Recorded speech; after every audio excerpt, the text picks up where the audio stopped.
Hi, everyone, and welcome to another episode of Just-in-Time Education, a podcast for healthcare HR from Lean Human Capital and Healthcare Source. For today's episode, we're going to talk about creating a lean process. I have David Zari, my co-host and founder of Lean Human Capital and the Recruiter Academy, and we have Deborah Palmer, Director of Development and Resources, and Janet Cooper, Recruiter from Fairfield Medical Center.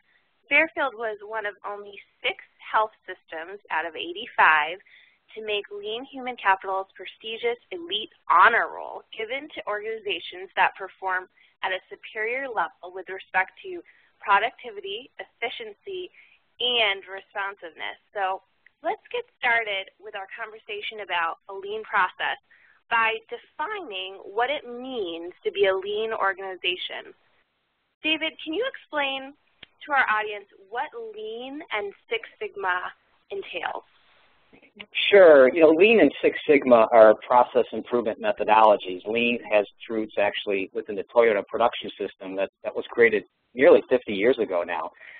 Simply put, it's about how can you reduce, Lean is specific, how can you reduce waste or non-value-added activities within a process? So think of it from a recruiting standpoint, how do we spend less time with unqualified candidates? We'll call that a non-value-added activity, and spend more time with quality applicants, which is a value-added activity. So it's how do you reduce waste? How do you reduce wait time in a process, right? We all know that our clients want things done quickly. They want time to fill to go down. And Six Sigma essentially is the same thing, a process improvement methodology. They look at it from the lens of how do you reduce errors out of a process. Both of them are around how do we spend more time on high value-added activities, remove waste so that we can dedicate time to the candidate and customer experience with recruiting. Right.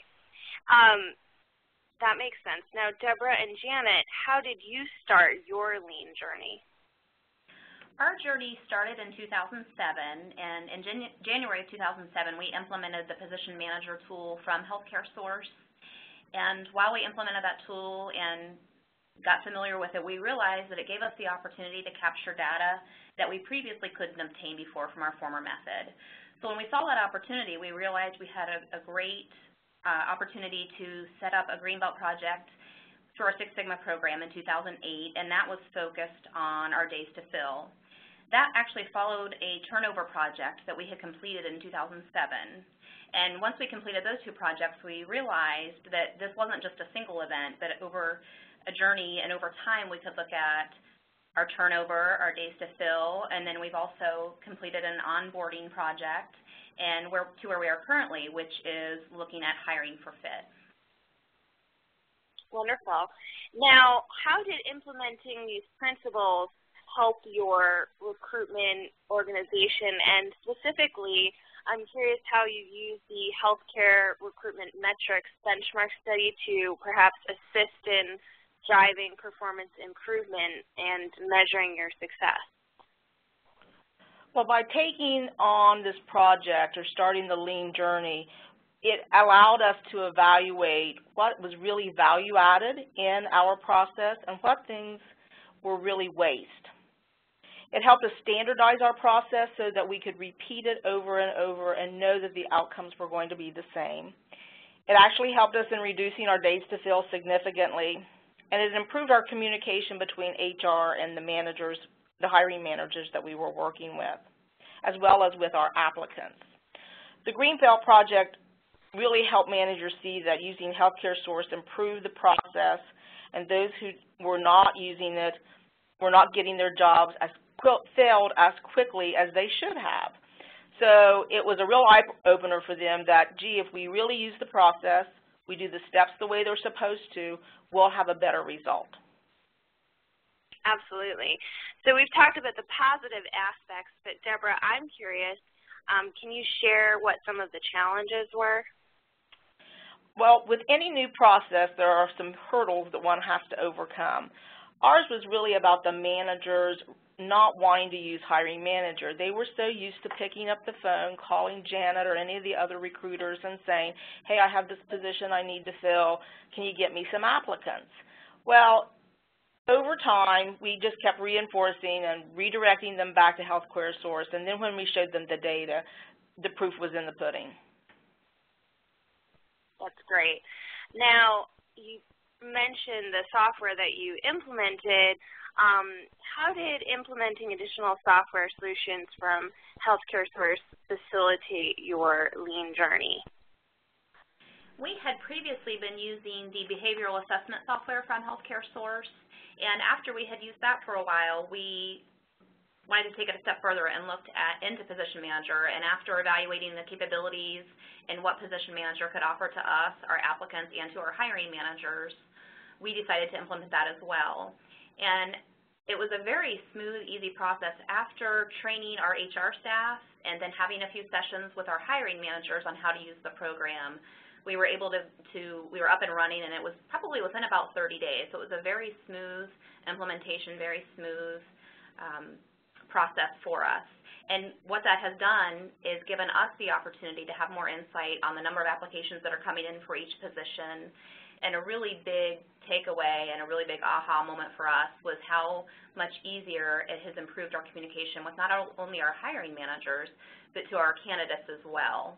It's really helped us communicate to our candidates where they are in our process, and they have a really good idea of, the expectations and the communication that they'll be receiving from us through our process. Great. Now, Deborah and Janet, my final question for you, what advice would you give folks who are looking to start a lean transformation journey? I think we would tell them to just do it. Take the opportunity to look at how do your processes currently work? Are they documented? Do you have unwritten rules that you need to address? And then really embrace the activity of standardization and leveraging electronic opportunities. It's a win for all parties. The change is phenomenal. It helps you tell your story as an HR department and really helps you with celebrating your successes with the hiring managers that you work with. That's great. Now, David, what advice would you give?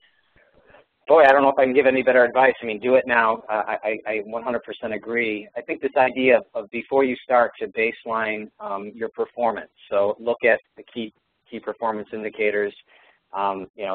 Get involved with our benchmark study, because then you can see how you're performing against others, as Fairfield did, and obviously they're performing excellent now as a result of their lean journey.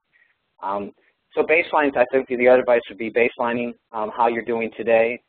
It allows you to celebrate success, which is so key in recruiting. We don't often step back and celebrate success. And lastly, the point made earlier was it's not a one-time event. This is a journey. It's continuous improvement over time. So every 90 days, you can step back, look at your key performance indicators, your key metrics, and then look at how you can keep evolving, growing, getting better, becoming more consistent, and driving waste out of your process. Great. And Deborah and Janet, you mentioned this helps HR tell its story. You both have a great story, and thank you so much for participating in our podcast. Everyone who's listening, stay tuned for more great episodes with advice and strategies from Lean Human Capital and Healthcare Source, and most importantly, your healthcare HR peers. So stay tuned.